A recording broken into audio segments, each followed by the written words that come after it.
Wish that I was on a rocket top down in the Tennessee hills.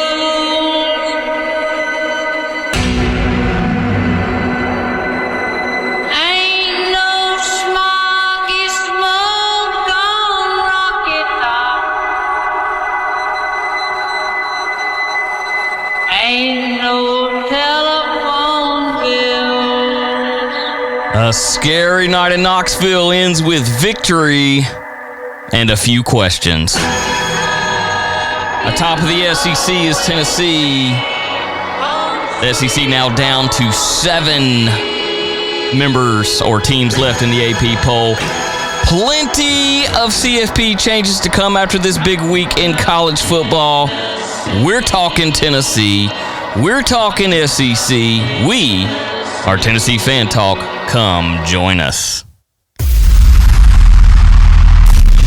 Vols fans, the best fans in football. Rowdy, passionate, dedicated. And this is where Vol Nation comes to talk.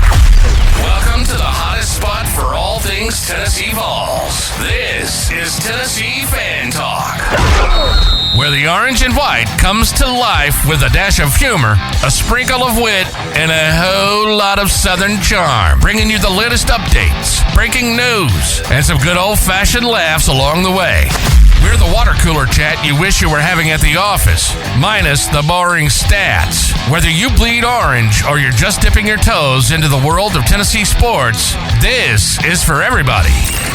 It's loud, it's proud, it's Tennessee Fan Talk. And now your hosts, Byrd and The Duke.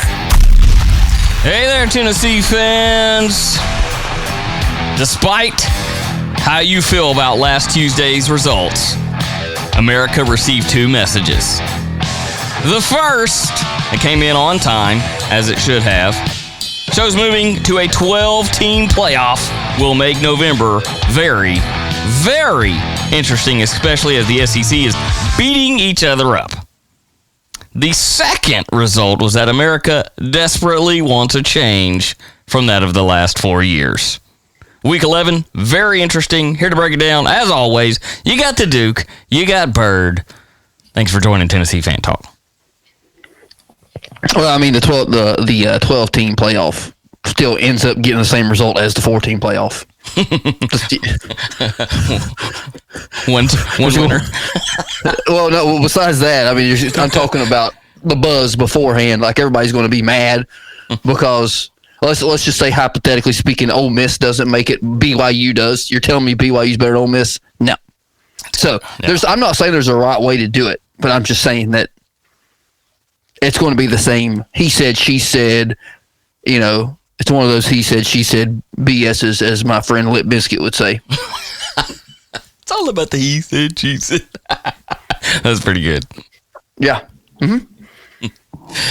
Tennessee only 50 yards in penalties. I can't believe that we're hyping that up. They only Christmas had miracle. 50 yards in penalties. 452 yards offense, allowed only 271. They continue to keep opponents under 20 points per game and survive another week despite going 3-6 in the red zone, 5-14 on third down. I worry about next week. Next week, we do not have the kneeling effect. And as Duke has pointed out the past 2 weeks, it could be a season ender with a loss. I mean, I'm all on board on that theory. I mean, as bad as you hate to say it, like I in the pre-show, I was saying that the fix is in. The 2022 fix is in. Just like back then when we were ranked 1 and we were 1 and we were 3 going in there, which was, I mean, great for us. We got our dicks hard, but then we get down there and get beat. I still have same way with a fix.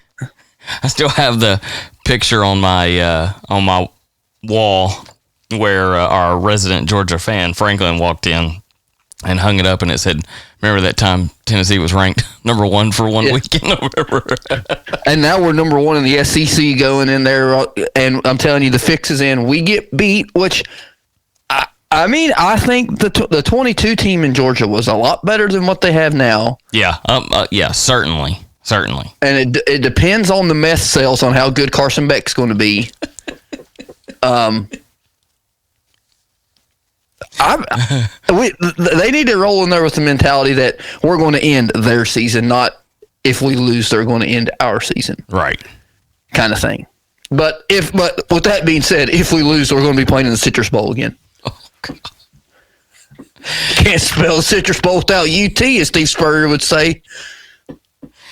Nico Iamaleava, upper body injury that they said during the game, turns out to be concussion protocol. Heupel and staff have said he's ready for next week. They think. Nico, 8 for 13, 174 yards, 2 touchdowns, finally gets a 73-yard bomb to stick. Well, I mean, he threw it to the heavens. You know what I mean? I mean, Jesus seen it go by him real quick on the way back down. Jesus said, what the? Yeah. He's, Coach Majors is up there saying, finally, son, there it is. I think Coach Majors is dead, right? Has to be. Sure, you would think so. You would think so. I'm putting my money on that he's dead. I love that they kept him down, especially if it's concussion protocol and the lights and the sound, and keep him away, have him go looked at, whatever. I kind of feel the same about Dylan Sampson. Why continue Sampson after the injury that kept him down? Kept him down on the field for quite a while. Why put him back in with an possible ankle injury when you are desperately going to need him next week? Well, the hardcore Tennessee fans that are mad, which we're hardcore Tennessee fans, he's not getting any love for the Heisman talk, so maybe that's why they kept him in, seeing if they could pad his stats to maybe they send. I'm not saying he's going to win, but at least when he did come back in, he got the rushing touchdown that he needed for this game. I'm telling you though that he needs to get the stickum from freaking Little Giants because that son of a gun has. And every time it's like it's a slow motion, they just rip it out. Yeah. It's not like I mean, I guess this time really wasn't so much just helmet to ball, but get him some stickum. From the Little Giants where he's going. Keep it on there. Oh no! Yep. Oh no! Yeah, that's what we need. That's what he needs. I know that makes sense. It makes sense if they're trying to pad his stats while they put him back in. He has another year, right? Doesn't he? Well, I mean, he is a junior, but in today's world, he might be going to the NFL. He might get. I don't think somebody else outpays him. I feel like he's a pretty loyal dude, but that's coming from a homer. So no, I think I thought that D'Amico Slaughter might be a loyal dude, but little did I know he wanted to go play for Arkansas. I would say, and then have a losing season, but he beat us, so that's right. That's why I'm not going to touch on that. How do you feel? Because I know that I feel better as a backup. He's had years. He knows Heupel's system, right? His one time in last time he throws a pick. Like you said, it was going to be this is going to be an all or nothing. I'm either going to say, hoo, look what I did, or crap, look what I did. I mean, he might have got more passing yards and pass interference than Van Buren had whole game. And standard passing yards. Why not just burn it? I mean, buddy, I'm all for it. Chuck that thing up there. Put your nuts on the table. And just sling it downfield. He's got an arm. You can notice. You can see that he's got good arm strength. He's got an arm, and he had. He seems like a pretty fart smeller. You know what I'm saying? So he goes 5 for 8, 38 yards. You got to tack on at least 30 more yards of that of penalties created. From the pass interference. 14 with that was the worst defense in the SEC. Chuck it up and let them run into you. I texted. I was texting with the Germantown Gigolo last night, and I was telling him, "Man, I wish these were spot fouls." Yeah, like in the NFL. Yeah. I mean, we knew freshmen coming in. Boo Carter was good. Last night he showed Why has he not been returning punts the whole season? and ballsy as he is, some of those ones that he should have thrown up fair catch. I mean, my man catch. Well, he called that one off the bounce, and I'm like, you don't do that against the Georgia. But, yeah. Let's not make freshman mistakes. It's not high school. But play, let's see, 56 yards total. His largest was 28. Mm-hmm. And he had an interception, right? Sure did. Yeah. And we still did. I think we didn't score a touchdown off of it. I think we coughed it right here. No. We went for it. That's the one we went for in the first quarter. And then, yeah. Yeah. Mm-hmm. Yeah. Hence that horrible red zone percentage. Hey, we scored 2 touchdowns in the first half this time. And let's get the horrible out of myself here is defense, right? Defense did it again, did their thing. But we might have got exposed. It seems that they were either great or horrible. Play over play. So 9 tackles for loss, 36 yards, great. You did what you're supposed to do. The other times, what was up with the middle? Wide open, and will this hurt us more against Georgia? Because Beck's not going to be running that much. Or Vandy. You read my mind, because last night, once again, I was texting the Germantown Gigolo, and I told him that we might have just got exposed, and this scares me even more for playing Diego Pavia, who now has a team of lawyers suing that he wants another year of football because I don't know why. But, I mean, anyway, it scares me because ETN hasn't shown out, but that doesn't mean he's not going to, right? Yeah, he certainly could. And, I mean, Beck has been down in the dumps ever since he started dating the girl from Miami, whatever her name was, the one that plays basketball. He's in love with a... Yeah, I mean, I'm already looking past Georgia. I don't know. Don't look past... No, last week you said I wasn't allowed to look past Georgia. Or, no, I wasn't allowed to look past State. Well, I mean, yeah, that's stupid. We might be the only people in this world that's ever put into the atmosphere that, we're looking past Georgia for the Vanderbilt game. I would say that is a first. We're the only stupid enough ones to think that. You know what? We're looking past Georgia for Vandy. I mean, come on. We ranked way above Georgia now. I'm telling you, the fix is in.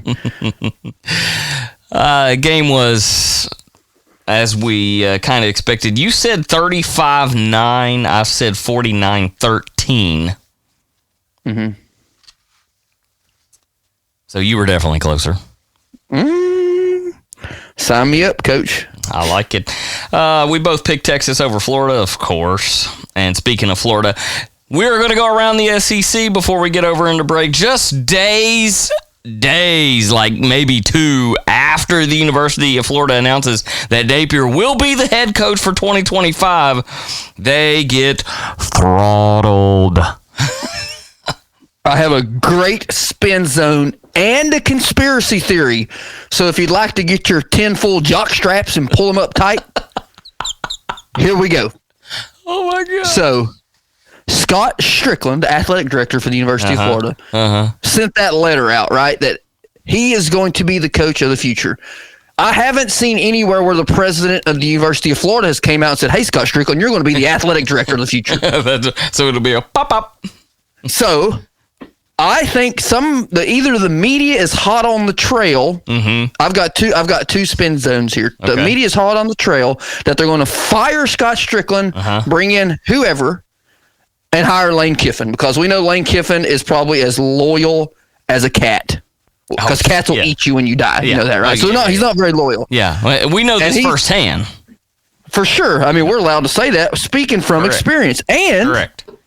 I'm going to name my son Knox, and then I'm going to leave you in the middle of the night. And go to the left coast. But anyway,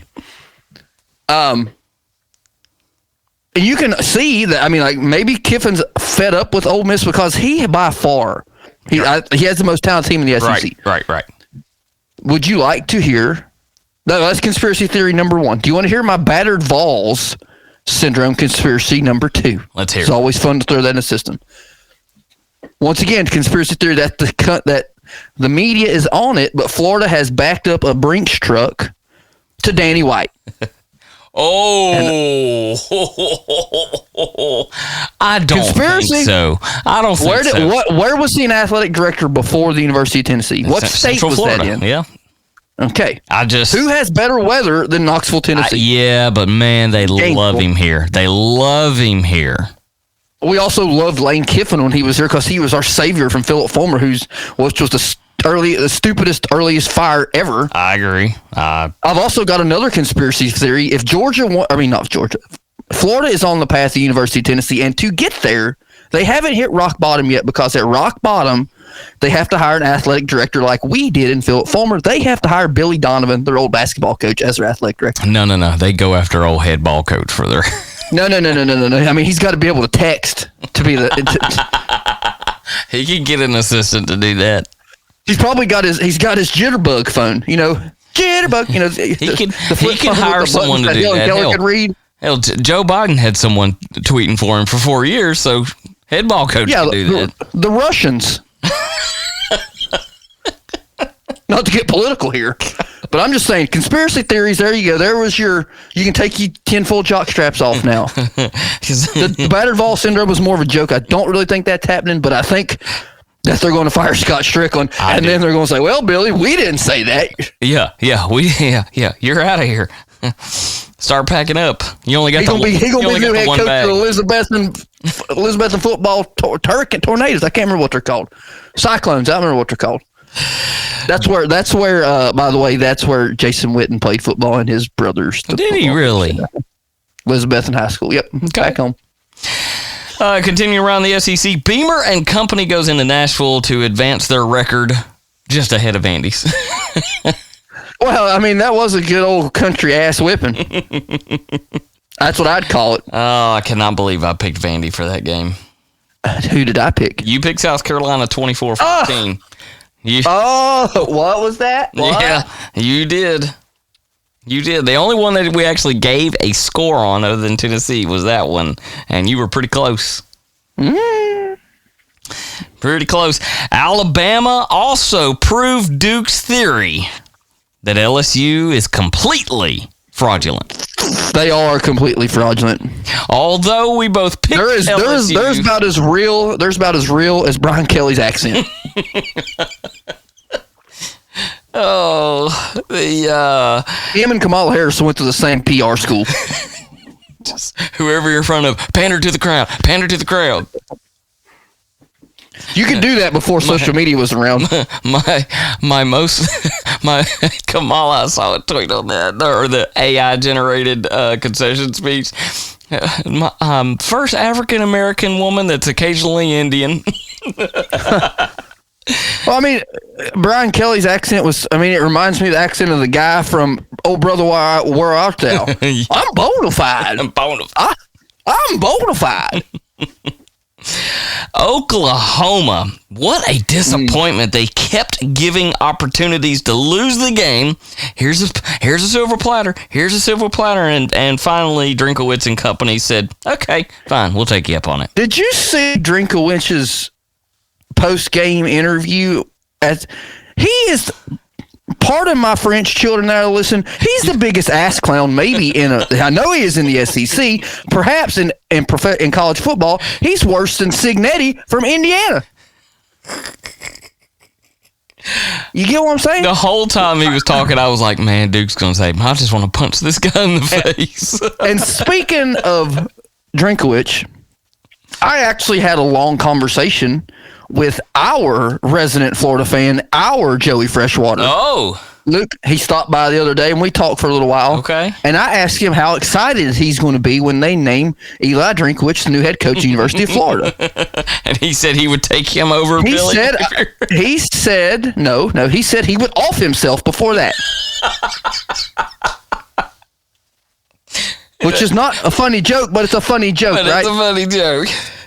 And we got to talking because we had all kinds of he was down in the dumps. He was already over with it, and I get it. And then I'm sure you probably hadn't talked to him since this letter has come out. Oh. But he might be on off watch already. I actually do have a text message from him.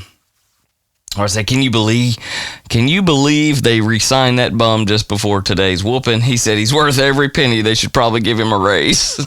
But we both agreed that who are you going to get? Who are you going to get? I think somebody can pull Signetti away from Indiana because let's be honest. They have the worst winning percentage in Division I football ever. They could pull him. He coached at Alabama. He seems like a real D-bag. To go right along with, Drink. He would fit perfect because you know who else is a big D-bag? Steve Spurrier. He's perfect down there. Talking smack all the time. Ole Miss proved that Georgia can be beaten by someone other than Alabama.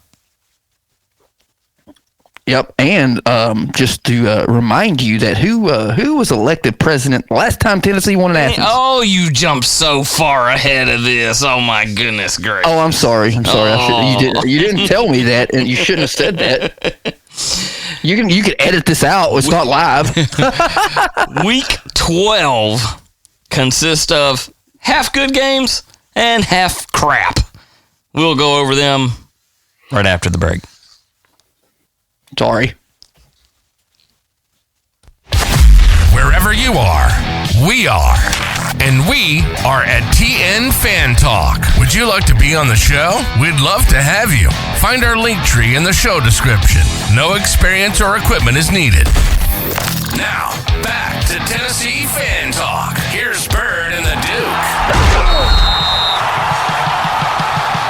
One of the things that the Duke and I are not going to do this week is talk anything about these Mercer or other crap teams that are going to play. But we do got to say that Tennessee has played Georgia every single year since 1992. And I cannot wait until we have a bye year from them. Tennessee started out that stretch pretty strong. Yeah, Georgia used to stink. They won a lot in a row. They have fallen 5 games behind in the overall history, and now they have a 7-game losing streak to break. The last time Tennessee won in Athens was 2016. And the hobnail boot. And if patterns hold... Hobnail boot, whatever. Like what the Duke explained before the break, if patterns hold, they are due for it again. Yeah, I need to see some proof that the Heupel offense and team can travel because we haven't. I mean, I don't give a dang. If I'm being honest, I'm sign him up for a lifetime contract. Where we're at, I win every game at Neyland every year, and you can stay. I don't care who it's against. That's right. Yeah, I think he's only lost. But this one is in the Neyland, game. Right? What? He's only lost 1 in Neyland, right? Against who? Florida? It would have been Georgia last year, right? Yeah. Yep. You're right. Anyway, this is the game that people talk about, that programs where they make that next step. Mm-hmm. This is our game to make that next step. And then when we make that next step, then I go back to what we talked about in the previous segment. Then we lose the Vanderbilt and we take a step back. Then we fall down the hill rolling. But no, this is where we're right on the edge of making that step. Let's just hope that the Nico thing, which play it for all you want. That could be a mind game that Heupel's playing that he already knows he's out, perhaps, or it was like he said, precautionary that he, whatever, which I get that too. Well, the good thing is if it is a mind gaming, and they're preparing for Nico, there's no tape on Gaston Moore anyway. Well, sure, no. I mean, that's the first game. That's the most playing time he's had in his whole college career. Exactly. Wherever he traveled with. Exactly. He's like another Jim Bob Cooter. He's like the Jim Bob Cooter 2.0. They have to go to the spring game to see him. He probably helped write up plays, and he's going to be the next offensive coordinator for the Indianapolis Colts when he retires or when he graduates, something like that. Georgia 7-2 overall, 5-2 in the conference, has beat Clemson, which seemed like an insignificant win at the beginning. Clemson's, hanging around. ACC stinks, bro. They do. Tennessee Tech, Kentucky by a point. So I don't want to hear any crap. Now, while it was a low-scoring game, I don't want to hear any crap about Tennessee having a hard way to go because, like I said, Georgia only beat them by a point. Auburn, who has lost to everybody. Mississippi State, who is horrible. They did beat Texas, but Texas, like we said last week, still maybe a little bit unproven. Haven't really. I mean, their schedule's been about as hard as ours. Not very hard. And then they've beat Florida. So nothing on there that I think would separate us. I think we're actually pretty comparable. And of course, their losses to Bama and Ole Miss. Tennessee 8-1, 5-1 in the conference, with its only loss to Arkansas, which came after a bye week, which is one of the Dukes, 4 Garantanos of life. Mm-hmm. We open the week with a point to prove. Vegas has Georgia favored 8.5 points, which really, if you think about it, it's not that bad because as a home team, you're already getting 2.5. Sure. So, well, I mean, if we're going to be game, Vegas swung and missed on the Vols basketball team yesterday, which, by the way, I watched the whole game because the noon slate of football stunk. I did not. Vegas had Louisville winning that game. Yeah, they had they were a 2.5 point favorite. It was at the Chicken Bucket. It was in KFC Bucket Arena. And Rick Barnes and company just smoothly beat the piss out of them, beat them by 22 points. I mean, kept them in double digit, except for like once, maybe twice. I think that he needs to. I mean, I know we're getting off topic a little bit because we're talking about football, but I think that Rick Barnes needs to trademark his defense and call it Alcatraz because it's on the island. Ain't nobody getting off of that thing because his defense is good. And if you try to get off Alcatraz Island, you're gonna die anyway. So come on. I think I'm so glad that you actually went into basketball because that is one thing. As I'm prepping a little bit of the show, as soon as you said it, I went, "Oh crap! I didn't go into basketball at all." Oh, I watched it. Yeah, I watched all of it. Like I said, I watched a little bit of the early SEC games. I'm like, man, these Florida. I was like, Florida, Texas, maybe. Billy Napier, maybe. Nope, I was wrong. And then I'm like, let's just watch the basketball game. Which basketball gets a little monotonal back and forth. It's like watching Pong. But it's fun. And it's like at one point, they got within 9 points, and then here we go. And it was right back to it. Yeah, Rick Barnes called timeout and says, "What are you doing? Choose their butt out," which he's probably really good at that. Oh, I'd say he's like one of those coaches that like off the court you probably love him to death when you play for him. You probably hate him at some points. Right. Which I get it. That's how Pat Summitt was too. Yeah. On the court. Why are you yelling at me? This is not what we do in practice. If we look at this upcoming week, slate of games, back over to football. November 16th. You got Texas, 8-1, 4-1, going to Arkansas. Oh, well, that should be an easy peasy lemon squeezy. I would love for Arkansas to beat them. That used to be a pretty big rivalry game, did it not? It feels... something there is triggering, but... And then ULM, I'm telling you, we must pay half of their debt off every year because they've played a couple SEC teams this year. ULM 5-4, 3-3 in the conference, a better record than Auburn. 3-6, 1-5. And honestly, if Vandy has beat Auburn, is this a game? And I'm assuming this is Auburn's homecoming. Well, I mean, our homecoming was against Mississippi. Yeah. What a smack in the face! Bring you in our homecoming. It could have been. What's the other? We got one more game at home, right? New Mexico State or something. It's UTEP Miners. Yeah, I was thoroughly expecting that to be the homecoming. They were like, no, Mississippi State. You all are the homecoming game. How does it feel to be like Vandy scheduling for homecoming games.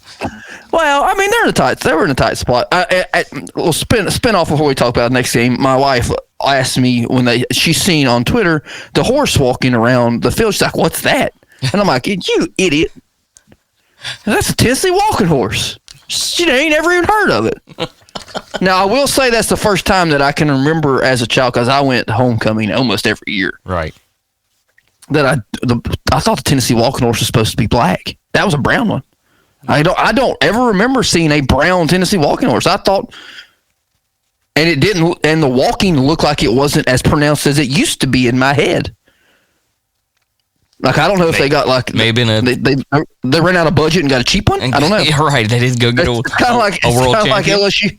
It's kind of like LSU couldn't roll Mike the Tiger out there. We had to go get one from the Tiger King and put him in the box and roll him around out there. Back up.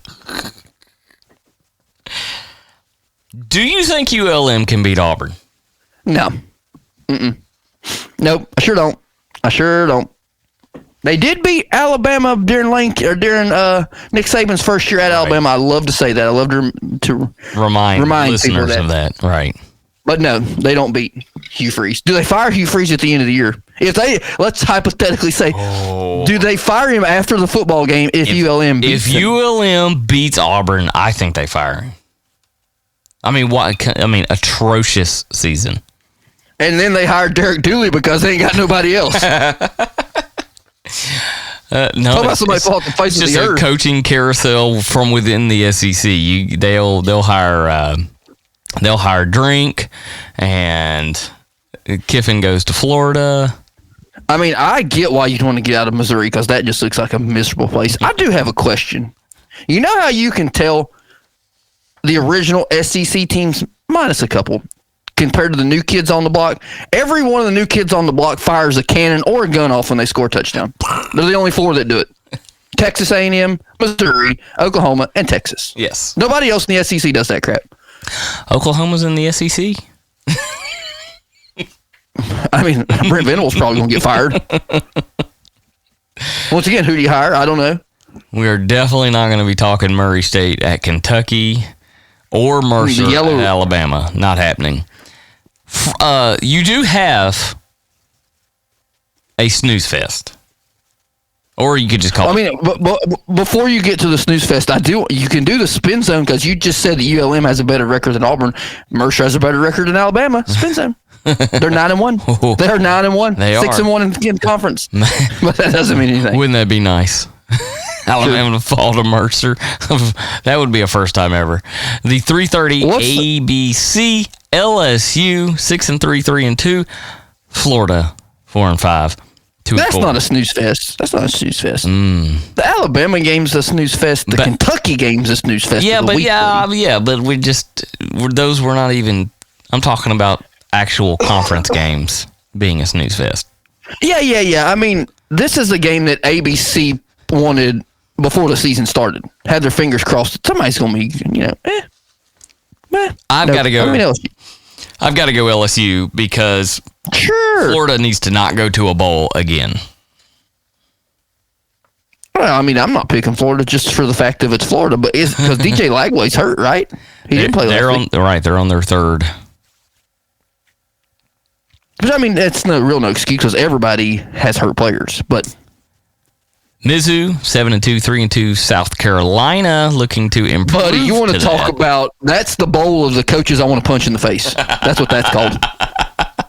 The Duke's Face Punch Bowl. That's right. No, it's the Hawaiian Punch Bowl. I'm telling you. So when I ask you to pick this one, you're going to say no. The referees. You're going to pull out your old one. I'm calling this game. I can't make a pick. Yeah. Yeah. I'm going to be on the call in this game. I can't make a pick. But I can guarantee you, I can't make a call, but I can guarantee you that both these coaches want to be punched in the face by somebody. I can promise you that. It's going to be a good one. I've got to go South Carolina on this. A 4:15 Eastern in Columbia. Yeah, that's a dusk game. And so they're going to play Sandstorm 10,000 times because that's all they have. They have nothing else. Like, when I went, it was amazing. Like, they probably cause dyslexia. What is it when they got a lot of flashing lights? You cannot say that they cause autism. No, epileptic seizures. Oh, epileptic seizures. Okay, I didn't know where you were going with that. No, I know that doesn't call it. What causes autism is vaccines, Byrd. Everybody knows that. I'm going to get struck down as a joke, but anyway. What causes Pfizer? That's what causes. Yeah, but anyway, yeah. So South Carolina's got to win. I think they're the most underrated team in the SEC by far. Yeah. And you talk about somebody that hasn't played anybody or anyone, if I want to be proper English, which I don't have, is Missouri. They have played no one. I mean, no one. And who they got beat by? I don't know. I'm serious. I don't know. But they got beat by 2 people. They got dog walked by Texas A&M, didn't they? Yes. Another team that's a fraudulent. You're going to make me look this up. Yeah, because I don't want to. October 26th, Alabama 34-0 is who dog walked. Is who dog walked them. So they beat Murray State. That was one of the Murray State's loss. That was the Murray State's one loss, 9-1. It was to them. You mean Mercer? Oh, okay. Yeah, that's right. Yeah, Murray State hadn't won it. Yep, way to keep me on track there. Mizzou barely beat Vanderbilt at the time. It was A&M 41-10. Okay, so let me rephrase what I say. They haven't beat anyone. How about that? Because they have played someone, but they have not beat anyone. Yeah. The beats were Oklahoma, Auburn. Which Oklahoma gave that away. Brent Venables should have played for overtime. I was watching that. I'm like, what an idiot. Yeah. Take a knee and go to overtime. 100%. That gives you in the 25-yard. What an idiot. Yep. Auburn, who hadn't beat them, UMass, Boston College. Of course, they barely beat. They beat Vanderbilt by a last-second field goal, and they beat Buffalo. Yeah. And Eli Drinkwitz out there talking about, I'm talking playoffs. Yeah, you hear me? I said playoffs. Yeah. Yeah, it's like the guy. It's like the coach from. I mean, it's one of the best clips ever from the Colts coach back in the day. Playoffs. You want to talk about playoffs? I can't remember his name. It's so long. I should know. And we're certainly not going to talk New Mexico State A&M. So Tennessee, Georgia, 8.5 point spread. Mm-hmm. Last year, I think we lost to them like 33-10, something like that. And a night game in Athens is pretty rare because they have the same issues that LSU fans do, except they don't know when to stop drinking. Yeah, 38-10 was last year's. Uh-huh. I mean, I think Georgia is not as good as they have been. I do think that Kirby Smart is probably now the best football coach in college football, probably. Like all around. And we're getting them off of a loss, so they're quote unquote mad. Mad Dog 2020. 35-28. Who? I know who you're going to say. You know who I'm going to say. See, you think we're going to put that many points up against Georgia when we couldn't put that many points up against Florida? I think we're going to have a defense. Some turnovers, some pick sixes. You think Will Brooks is going to pick six? Will Brooks is going to step up and give us one of those. Yeah. I mean, you'd think he'd pick off of Van Buren, but anyway. He almost did. I seen him jump one. I think if Florida can intercept the ball 3 times from Carson Beck, I think we're capable of it. And Boo Carter, he's got an itch. He's got to scratch it. I'm a little worried that coming off a loss. Georgia's mad. Kirby Smart is the best at spin zoning their team and fueling it. He's also supposed to be the best second half coach, and look what happened. Scored. I mean, you could argue that in the second half. Our second half has been probably better than theirs has this year, because obviously it has to. Because we had crap in the first half. Had to be, or we would be winless in conference. I mean, I don't. As I've said it a million times, I won't say it again. The BVS just creeps in my head. It's creeping right now. I know it's creeping in there. And I'm trying not to be sad because I was sad against the Arkansas game. And it's easier to lower your expectations than it is to have them built up and break them down. I'm probably part of the pussification of America here. Let's see here. Oh, what's he going to say? 28-21 Dogs. Franklin would be so proud of you. I'm doing that for my own psyche, folks. I'm a selfish son of a gun sometimes. You mentioned earlier at ETN, just not as good as he should be. Only 477 yards on the year, while Sampson is racking up 1,130. And something else that Georgia has normally, and they don't have this year, they have Tight the same ends. problem we have.